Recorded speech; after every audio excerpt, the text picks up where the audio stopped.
দিন শুরু ব্যস্ত সব মানুষ। তুমি পায়চারি করছো কেন? বসো। আমার বসতে ইচ্ছে করছে না। সমস্যা নেই, ঠিক আছে। আহা, বাবা বলছেন বসতে, বসো না তুমি। কি আশ্চর্য, তুমি বসে আছো, বসে থাকো না। তুমি এ বিষয় নিয়ে আবার মাথা গলাচ্ছ কেন? তুমি আমার সামনে বৌমার সঙ্গে এভাবে কথা বলছো?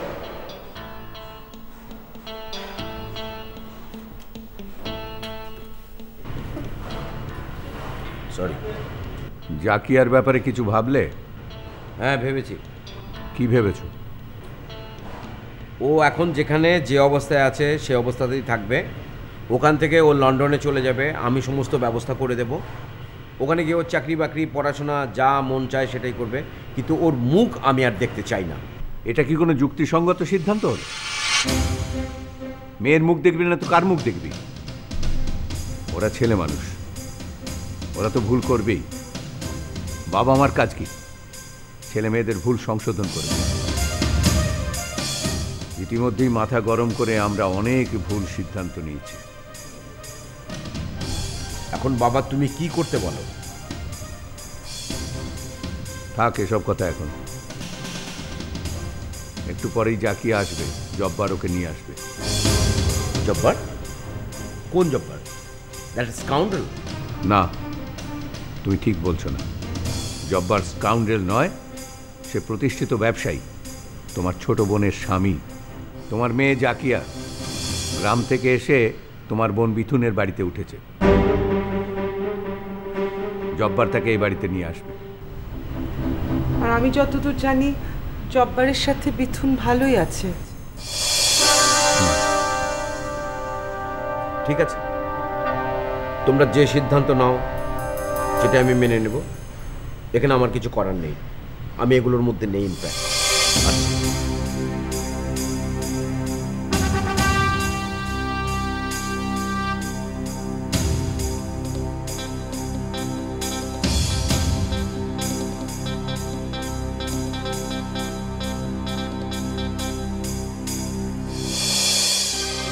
মানুষ নগরে স্বপ্ন সেচে চলে দু চোখ জুড়ে।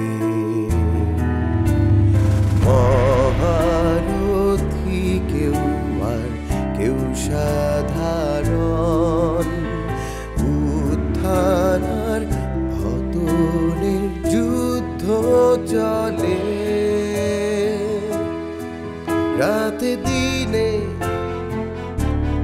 রং বদলানো হাজার মানুষের চাওয়া পাওয়া অতিথি কমর্শিয়াল এরিয়া।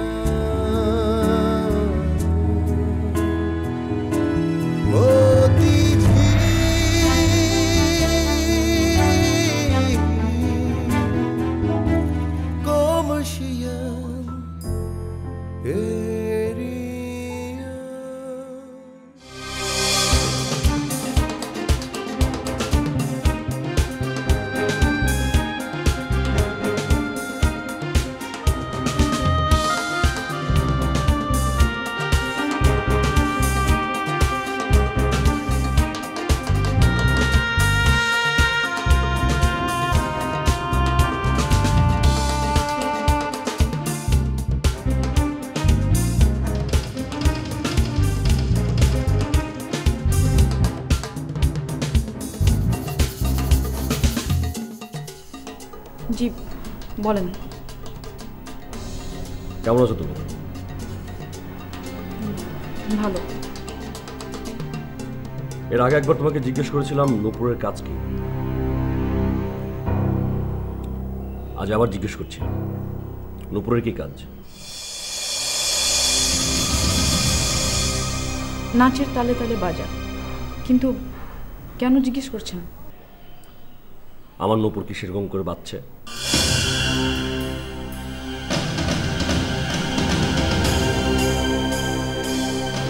সো সোহেলের সঙ্গে ব্যক্তিগত সম্পর্কে জড়িয়ে তুমি কাজটা ঠিক করোনি। আমি কারোর সাথে ব্যক্তিগত সম্পর্কে জড়াবো কিনা সেটা তো আপনার চাকরির শর্ত ছিল না। ছিল, চাকরির শর্ত ছিল আমি যা বলবো তাই তুমি করবে, আমি যা বলবো তাই তুমি শুনবে। তুমি কি ভুলে গেছো কি একটা খারাপ সময় থেকে তোমাদের আমি তুলে এনেছি এখানে? চালচুলোহীন গ্রামের একটি মেয়ে তুমি, তোমার তো কিছুই ছিল না, ছিল শুধু একমাত্র বন্য সৌন্দর্য। আর তাই আমি তোমাকে সেই সৌন্দর্যটুকু ব্যবহারের জন্য আশ্রয় দিয়েছেন। ভীষণ নির্মম হলো কথাটি সত্যি।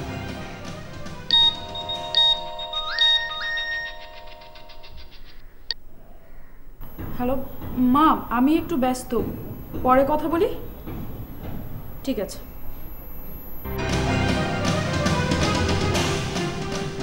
বাহ, নূপুর তো ভালোই নাটক জানে, নিশ্চয়ই আশিক ওর সামনে।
তোমার প্ল্যানটা খুব ভালো, তবে রিস্ক আছে।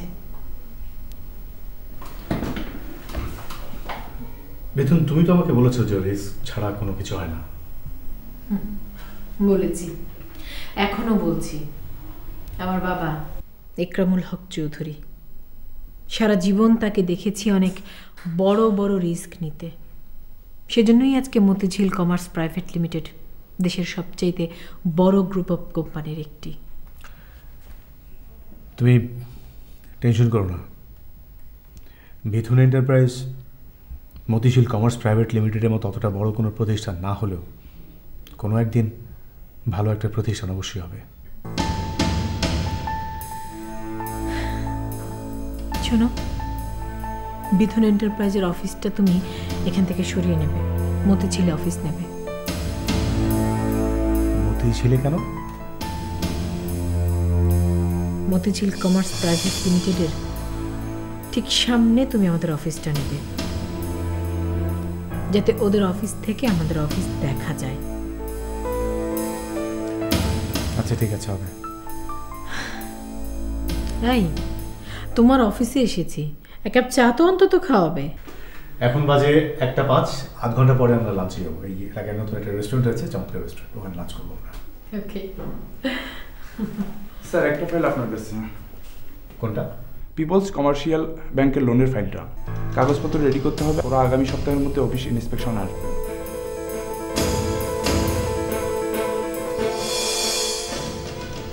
আমরা ব্যাংকের কাছে 80 কোটি টাকা লোন চেয়েছি মিথুন টেক্সটাইল মিলের জন্য। কি বলছো? আমাদের জমি তো এখনো রেজিস্ট্রি হয়নি, মাত্র বায়না করা হয়েছে, এখনই লোন দেবে? আপা, সব কিছু কি নিয়ম মেনে হয়? যত শিল্প কলকারখানা হয়েছে সব কি নিয়ম মেনে হয়েছে? আমরাও একটু নিয়মের বাইরে যাব। ব্যাংকের লোকদের সঙ্গে আমাদের কথা হয়েছে।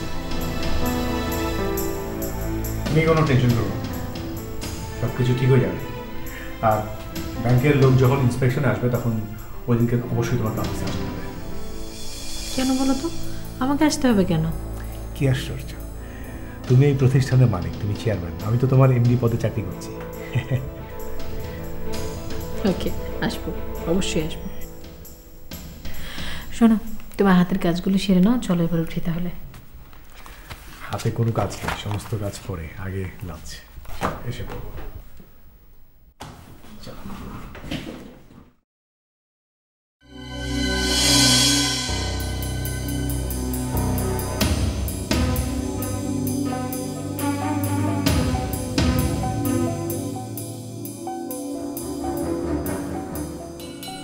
আমি বোধহয় ঢাকায় আর থাকতে পারছি না।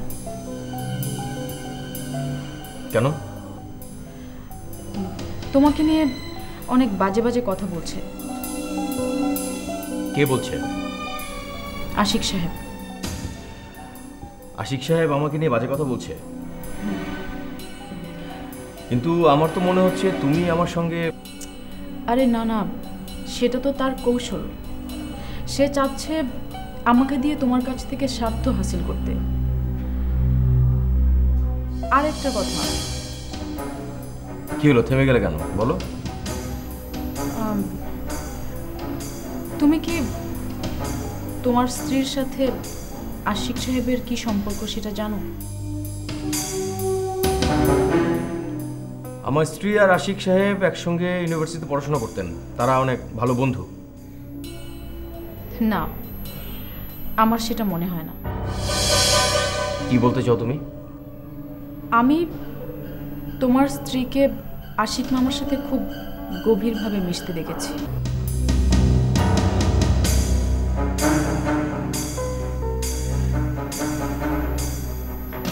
সরি, আমি তোমাকে হার্ট করার জন্য কথাটা বলিনি। যা সত্যি আমি তাই বলেছি। আর আমি তোমাকে অনেক ভালোবাসি, সত্যি ভালোবাসি। জানি, আমি জানি তুমি আমাকে সত্যি অনেক ভালোবাসো।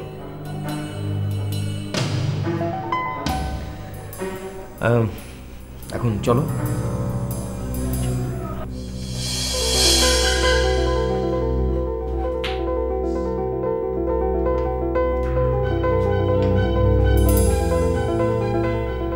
খেলাটা দেখি এখানেও জমে উঠেছে।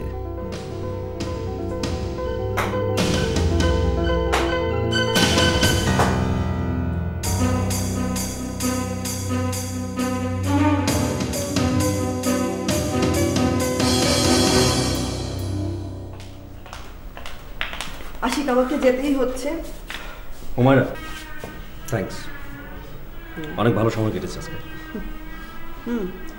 কফি খাও। আর একটু বেশি সময় এখানে থাকলে লোকজন সন্দেহ করা শুরু করবে। আজকাল তুমি অনেক বেশি ভয় পাও। এত ভয় পাবার তো কিছু নেই, আশিক তোমার সাথে। তোমার সাহস সম্পর্কে আমার যথেষ্ট ধারণা আছে। তোমার বাড়িতে আমি গিয়েছিলাম আশিক, এই হুমায়রা বলেছিল এক কাপড়ে চলে এসেছি, আমাকে বিয়ে করো। সেদিন তুমি কি বলেছিলে সেটা আমার মনে আছে। সেটা আমার অনেক বড় ভুল ছিল, বলতে পারো জীবনের শ্রেষ্ঠ ভুল। এরকম ভুল নিশ্চয় আর হবে না। আর আসলে আমি সেই ভুলকে মনে করে দুঃখ করতে চাই। আমাদের আবার সুখের দিন চলে আসছে। অপেক্ষা করতে থাকো, আমাকে যেতেই হচ্ছে। চলো, আমি এগিয়ে দিচ্ছি। যাবেই? চলো।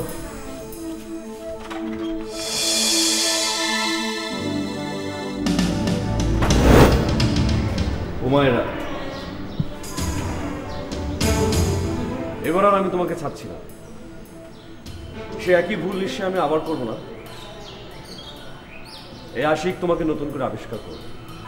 হ্যাঁ, একটু সময় লাগতে পারে, কিন্তু করবে। ভাইজান, এই কে তুমি? ইয়ে, ভয় খাইছেন ভাইজান? ভয় খাইন না, আমি মকবুল। একটা কামের লেগে আইছিলাম ভাইজান। এখন কাম দেবেন ভাইজান? ভিক্ষা জিনিসটা আমি ঠিক পছন্দ করি না। কি কাজ জানো তুমি? সব কাম করতে পারি, সব কাম করতে পারি।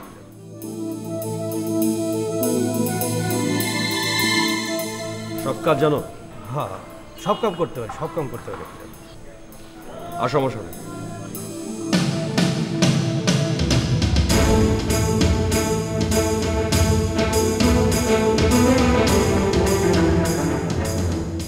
100 কোটি টাকা। এই 100 কোটি টাকা কেন তুমি রানা এন্টারপ্রাইজের কাছ থেকে উদ্ধার করতে পারছো না? এই নিয়ে ইমরানের সঙ্গে আমার তুমুল গন্ডগোল হয়েছে। ও আমাকে ভুল বুঝছে। কেন ভুল বুঝছে? ছেলে মানুষের মতো কথা বলো না জলিল। 2 কোম্পানির মধ্যে গ্যারান্টার হিসাবে তোমার সিগনেচার আছে, সেটা ভুলে গেছো? ইমরান তোমার বিরুদ্ধে মামলা করতে চায়, আমি তাকে থামিয়ে রেখেছি। ওকে থামাচ্ছ কেন? ওকে আমার বিরুদ্ধে মামলা করতে দাও। তুমি আমার দুর্বলতার সুযোগ নিচ্ছ জলিল। কিরকম? পুলিশ আসলে গোড়া ধরে টান দেবে, তখন তোমার সাথে আমাকেও জেলে যেতে হবে, আর সেই সুযোগটাই তুমি নিচ্ছ। বলো, এটা কি ঠিক করছো? আমি কি বলেছি যে আমি যা করছি ঠিক করছি? আমি জানি আমি তোমার সঙ্গে যা করছি ঠিক করছি না, তারপরও করছি। কেন করছি? আমার তো সেই প্রশ্ন, কেন করছো? কেন করছি? কারণ ন্যায়ত তোমার পর মতিঝিল কমার্স প্রাইভেট লিমিটেডের এমডি হবার কথা আমার। এই চলিলা কোনদিন কেন? আমি কি তোমার মতিঝিল কমার্স প্রাইভেট লিমিটেডের জন্য কিছুই করিনি? সারা রাত সারা দিন পরিশ্রম দিয়ে এটাকে দাঁড় করাতে আমি সাহায্য করি তোমাকে। তার বিনিময়ে তুমি আমাকে কি দিয়েছ? তুমি আমাকে বারবার অপমান করেছ। শুধু তুমি নাও, অপমান করেছে তোমার ছেলে ইমরান। আমি সব কিছু সহ্য করেছি তোমার মুখের দিকে তাকিয়ে, কিন্তু প্রত্যেকটা জিনিসের একটা সীমা আছে। and you should know that.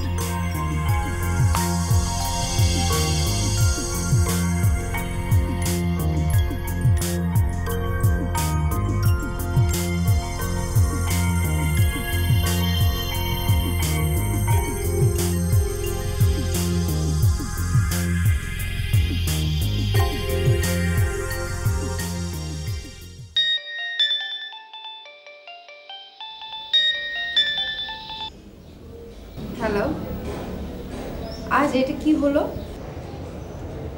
কি হলো? তোর বাসা থেকে ফিরে আসার পর তুই একটা বার জন্য আমার খবর নিয়েছিস? এমনকি আমি তোকে ফোন দিয়েছি, তোর ফোন বন্ধ। মানে কি এসবের? সত্যি কথা বলবো? অবশ্যই তুই সত্যি বলবি, নাকি আমার সাথে মিথ্যে বলবি? আমি না আসলে ভয় পেয়ে গিয়েছিলাম। ভয় পেয়েছিলি কেন? মানে তুই আমাদের বাড়ি গিয়েছিলি, আঙ্কেল জানার পরে আমাকে যদি আবার ডাকে, কিছু প্রশ্ন করে। ওরে আমার বীর পুরুষ রে, আমার জন্য তোর এতটুকু সাহস? না, আমি আসলে চাইনি কোনো বিব্রতকর পরিস্থিতিতে আমি পড়ি। আচ্ছা ঠিক আছে, তুই কই? তাড়াতাড়ি চলে আয়। আসছি এক্ষুনি। হ্যাঁ, বাই।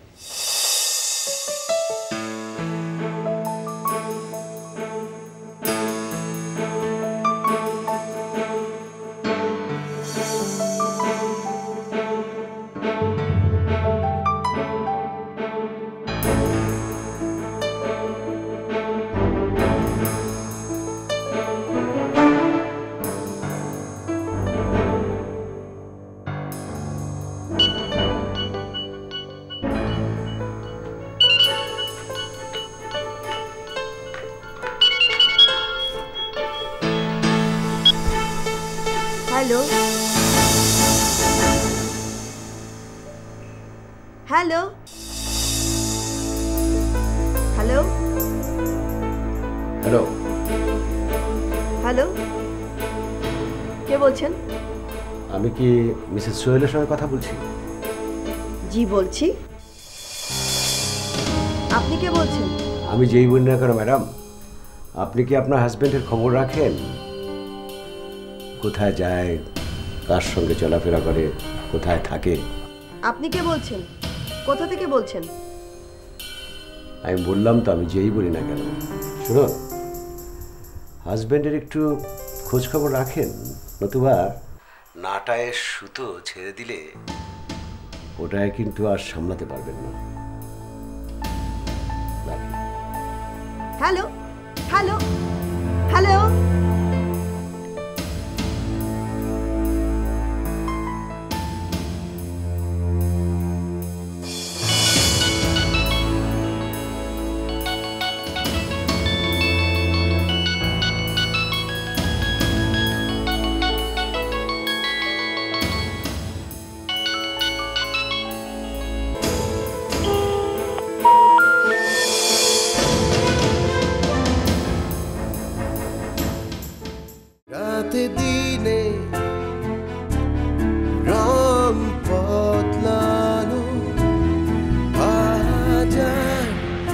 মানুষের চাওয়া পাওয়া ও দিধি